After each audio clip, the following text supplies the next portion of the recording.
And family businesses in particular, your identity is tied into not just your business, but your family. When we implemented EOS over the course of the next 2 years, our revenues grew by 50%. We became a 9-figure business and ultimately became sustainably profitable. Some of the obstacles you face to really getting clear on communication, transparent, and solving key issues, a lot of times rests in the ego or the emotion of the entrepreneur. If everybody has at least one measurable or one number that they are accountable for, then you can clearly see if that person is meeting their objectives. Strengthen the love, the legacy, and the lifestyle in your family business. This is Fearless Family Business.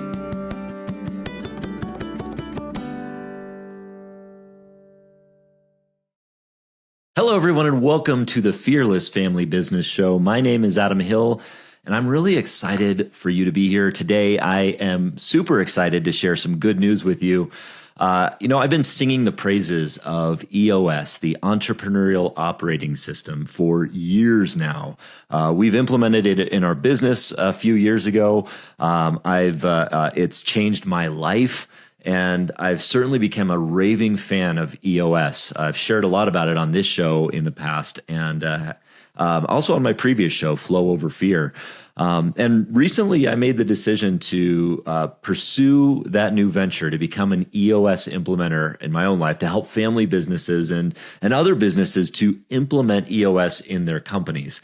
And I'm really, really proud and happy to report that just happened. I just finished boot camp, and I am now an EOS implementer, a professional EOS implementer. And I'm excited to really start that journey to help other businesses, primarily family businesses, to implement it. And in this episode today, I want to share a little bit about that, why I believe that EOS is really, really great. It's great for a lot of different businesses, especially entrepreneurial businesses, but it's really great for family businesses as well that are entrepreneurial in mindset, that have a growth mindset, and really, really just want to build something great.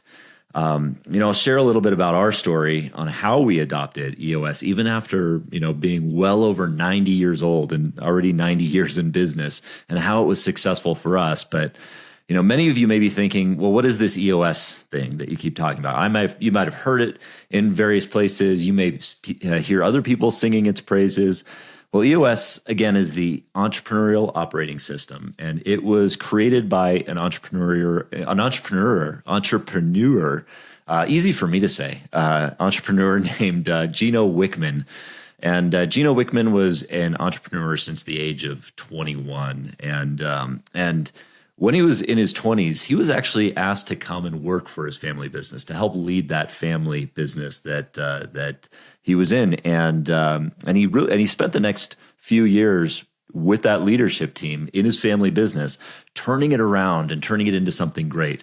Ultimately, staying in that role for many years after that, getting to a point where they sold that company, and ultimately, he was able to retire from that business. And so that was, that's pretty telling right there, is that Gino started his journey into entrepreneurship really working in family business and understanding the family dynamic, and that was a foundation for him really starting to build entrepreneurial companies on this EOS model. And really all that EOS is it's a simple set of tools, timeless concepts that have been around for ages and are going to exist for 1,000 more years. They're really simple, timeless concepts. And they're really there to help your company do better in 3 specific areas. That would include vision, how to create your vision, getting everybody 100% on the same page and going in the same direction. And traction, which is executing on that vision so that that wherever you go, you can see everybody executing on that vision, in the same way. And then becoming healthy companies where you have a cohesive bunch of people. There's just people that are cohesive and they love to work together, and they really enjoy what they do with really and giving the entrepreneurial leaders time for other passions. And that really resonated with me because as a leader of a family business, it's easy to get trapped in that sense of your identity is tied into your business. And that's true of a lot of different entrepreneurs, but in family businesses in particular, your identity is tied into not just your business, but your family, and those things merge together into this concentric circle that is a Venn diagram that is essentially just a sphere. And that takes a lot of energy, takes a lot out of you to think that your identity is tied into that. I don't know if you can relate as a leader of a family business, but that kind of gets into, how my story started and how I discovered EOS and how I started to implement it in our own business. And, I became the president and CEO of my family's company back in 2018. And it was during that time that, when I got elected into that role, you have that rush of excitement where it's just like this, yes, I finally made it into the top seat. I'm super excited to, really, really pursue this vision. I've spent the last, 2 decades working in this company and developing a strong passion for the family business and making something great out of it. And then you get into that lead role and you realize that, or at least I realized that I didn't really have a good grasp on the concept of my identity as a leader in that role. I didn't know what to expect. I didn't realize or anticipate how lonely it might be at the top in that role, and how much help I needed, and I didn't really know where to find it. And on top of that, there was just it was all of the dysfunction that exists and all of the challenge that exists within the dynamics of family and business start to rise to the surface and kind of punch you in the face. And the weight of that responsibility was really, really heavy on me. And so, dealing with that for a few years in that role, it was just kind of sheer willpower. And, my wife, who is a very, very patient individual, dealt with a lot of really hard nights of me crying in the fetal position, if you will. But in 2021, I was introduced through a mastermind group that I'm a part of called GoBundance. I was introduced to Gino Wickman's book, Traction, and really kind of changed my mindset on everything. Because in there, he introduced a lot of the concepts that are tied into EOS. A lot of these timeless, simple ideas, on how we can have the right kind of meeting pulse, how we can create a vision for our company that is followed by all. And all of these things resonated with me. And I saw the success of other companies, entrepreneurs in organizations that were implementing EOS. And I thought, I think, why not give it a try? Why not engage with an implementer and see how it goes for us? So I did. I engaged with an implementer, Richard Price, who was amazing.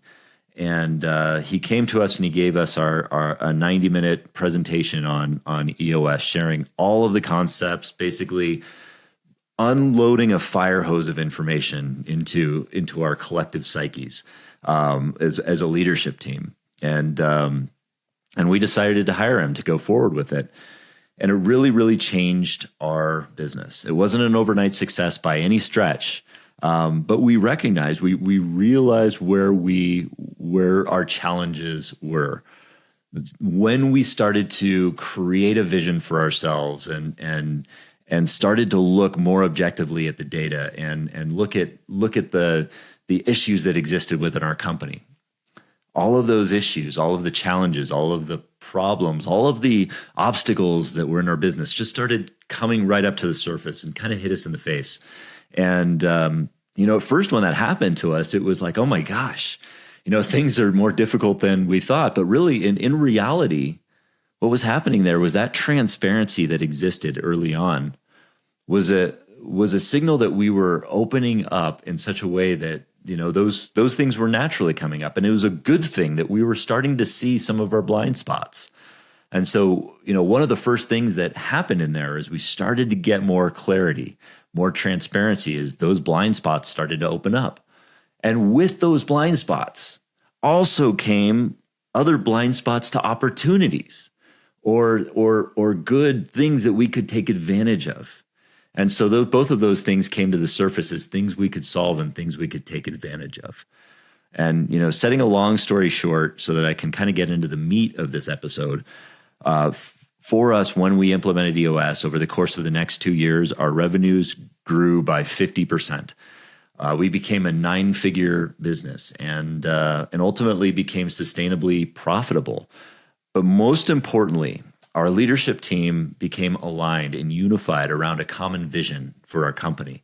And that vision was spread out throughout the organization and began to be followed by everyone, to the extent that I no longer felt like I lost my identity. I felt like there was a re-engaged passion within that company and a re-engaged purpose for why we were doing what we were doing, the values that we have, and a unified course of action of where we could go to and effectively get there.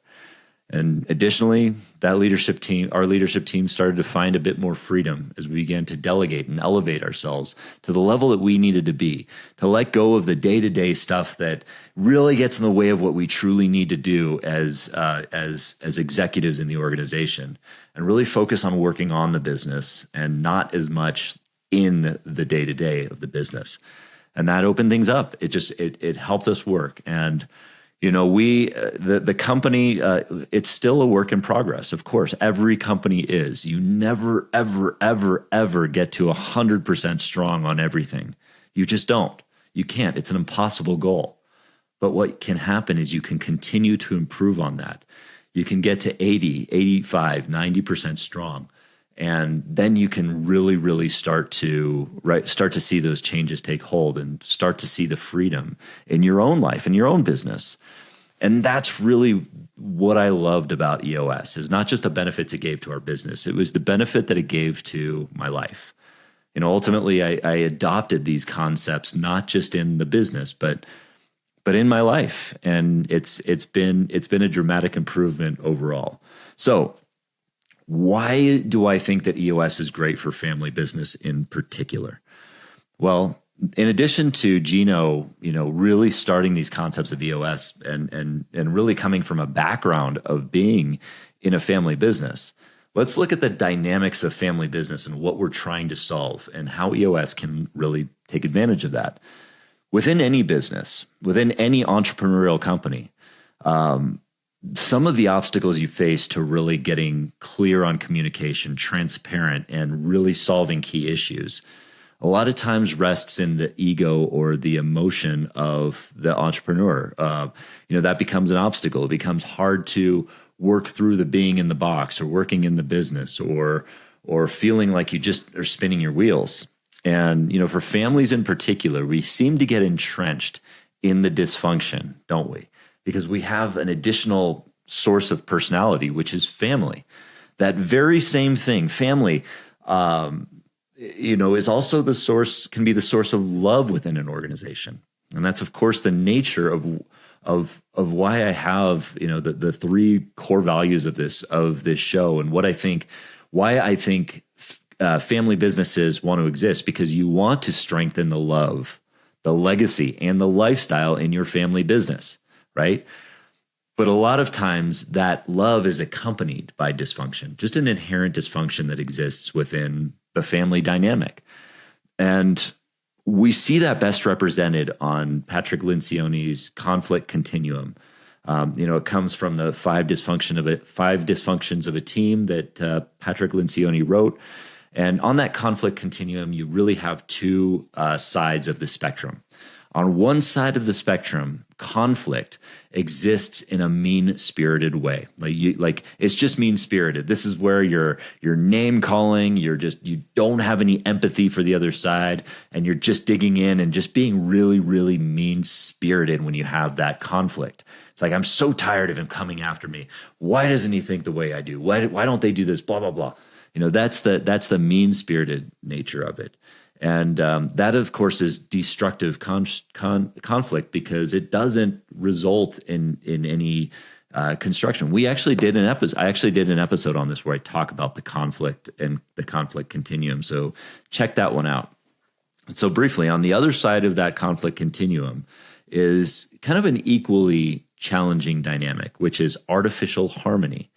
And in artificial harmony, we're really avoiding a lot of the key issues, or we're avoiding solving them, or we're being too nice in a lot of cases and not really getting to the root of the issue because we don't want to ruffle any feathers. We don't want to feel like we're infringing or stepping on toes. So we're practicing this artificial harmony. And both of those sides, mean-spiritedness and artificial harmony, are equally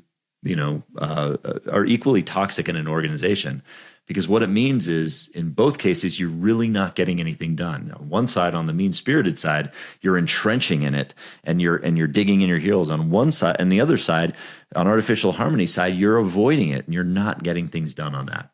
So the point there is you want to find that middle ground where you can have that healthy conflict dynamic and really work through it. EOS helps you to get into that, but in the family dynamic in particular, those where you exist on that conflict continuum is exacerbated by the fact that there's the family dynamic. You may not want to anger the patriarch or the matriarch in the family, so you sit on that artificial harmony side. Or you may just have an abrasive relationship with a sibling, and so you're always being mean-spirited together. But in both those cases, nothing gets done, and that can be an obstacle to positive change, to really working through issues. That can be one of the bigger obstacles to getting through that change.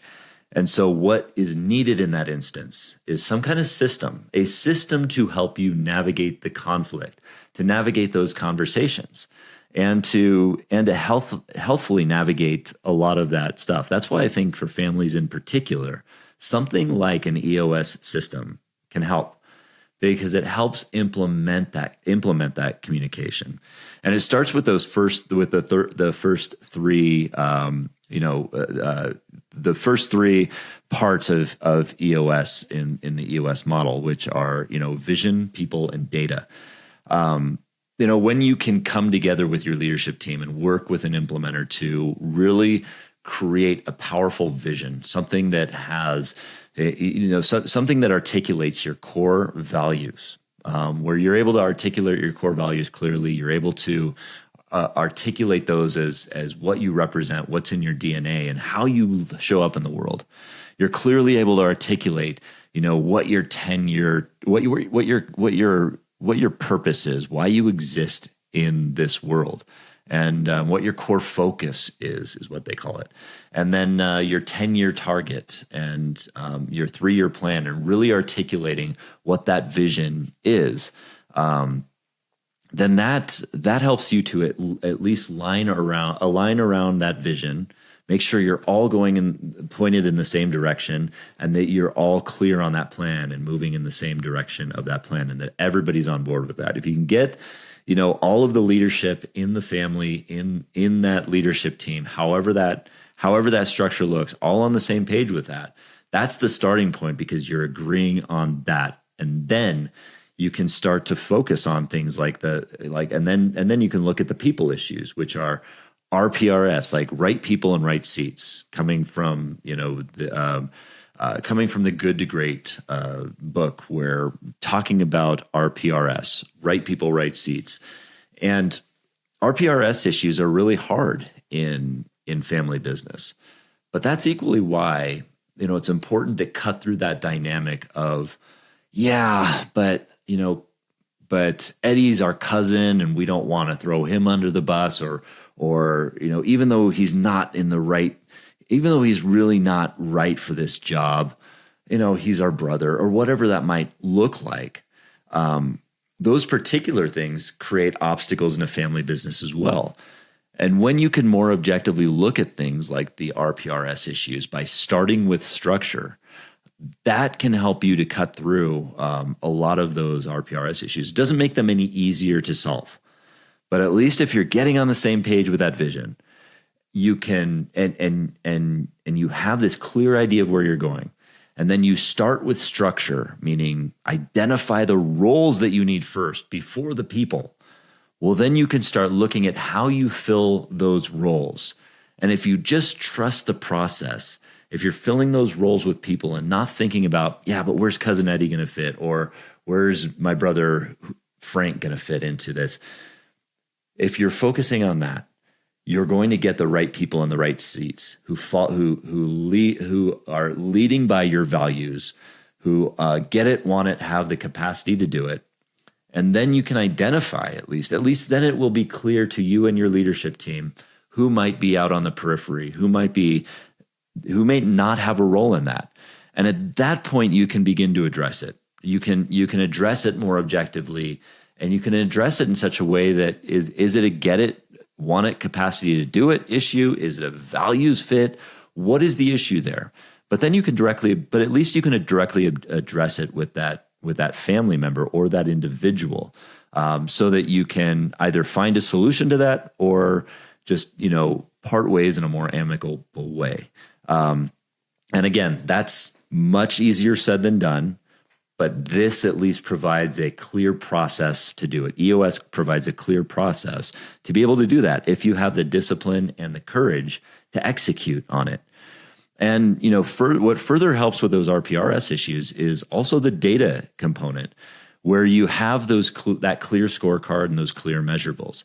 Because if everybody has at least one measurable or one number that they are accountable for, then you can clearly see if that person is meeting their objectives. And this is just objective facts, figures, and information that you can use to help run your business, rather than the emotion, rather than the egos that tend to run, on a family business. So those are so if you're able to do that, and most of us know that in a family business, we're being run by emotion and ego and things like that. So we need more facts, figures, more objective information. And if you could focus on that data component and the scorecard and the measurables and get those right so that you can hold each other accountable more effectively, it actually becomes, a better dynamic. And while it's maybe leading to difficult conversations in the short term, in the longer term, it's going to be better for the organization. And then, of course, on the day-to-day, when you're building in traction to your organization, which was the name of Gino's book, when you're building in that traction, which is where we execute on that vision, and we're executing it on all levels, day to day, that's where we begin to practice the art and, the science of solving key issues and following our processes and really just having this meeting pulse of staying connected so that that you're aligned and working towards that vision. You can separate out the business from the family life a little bit more, and you can start to have a bit more freedom in your life to enjoy the other things that you want to do and not feel necessarily like there's that overlap of family and business that just makes it feel like this heavy weight of responsibility and pressure. EOS does that, and it did that for me. It helped me alleviate or take off some of the weight of the responsibility, of the pressure that I felt, and put it onto a system, a strategy that helped us to be more effective, that led to us making the right needle-moving decisions to grow our business. And that's how it really changed our life. And that's just kind of scratching the surface on it. There's a lot more that goes into this EOS thing. And I've been excited to dig in over the last few years and really, really change the nature of our business and change the nature of my life. And I'm really, really excited to start digging in and helping other businesses with implementing these tools and these strategies so that they too can find that freedom and find that absolute authentic harmony. Avoid the artificial harmony and the destructive conflict, that mean-spirited conflict. getting right to the center, getting to the heart of having the hard conversations in a caring, loving, compassionate way that lead to the results and remove the obstacles from the business so that you're setting up the issues, the key issues in your business, you're knocking them down and you're solving them forever. And it just makes it more fun to work with the family that you love. It brings more, and it just brings more passion to what you came into this business to do. Bring that passion back to your business. I would encourage everyone to look into EOS. And there's a number of implementers that do work with family businesses in particular. Sarah Stern is one who's going to be a guest on this show soon. I myself am another because I just got finished boot camp to become a professional implementer. Reach out to an EOS implementer and learn more about it. And if you want to reach out to me, I'm happy to engage with you. You can always reach out and get in touch. I appreciate you joining me on this episode. And if you like this episode, share it with a friend. Share it with someone who you think might need it. And remember, we can make our family businesses great. Family businesses represent over 60% of the GDP in the United States. Let's become the leaders that we were made to be and change the world. Thanks for joining me today. We'll see you next time. Thanks for joining me on this episode of the Fearless Family Business Show. If you're enjoying this show, please thumbs up this episode and subscribe wherever that subscribe button is. And you'll get more family business education and insights in your inbox. And if this episode resonated with you, share it with a friend, a colleague, a spouse, your mom, your dad, a second cousin, whomever you think might benefit from hearing this show. And if you're in a family business and you've got a great story to share, contact me because I would love to see if you'd be a great fit for this show. I'd love to interview you. Or if you're struggling in your family business to find your unique identity or voice, or you need an injection of new life into your family business, I'd also love to hear from you. I'd love to learn more about you, and I'd love to see if I can help. Simply email me at adam@fearlessfamilybusiness.com, and we'll get you connected to the right place. Together, we can elevate the love, the legacy, and the lifestyle we all experience in our family businesses. Thanks for tuning in, and we'll see you next time.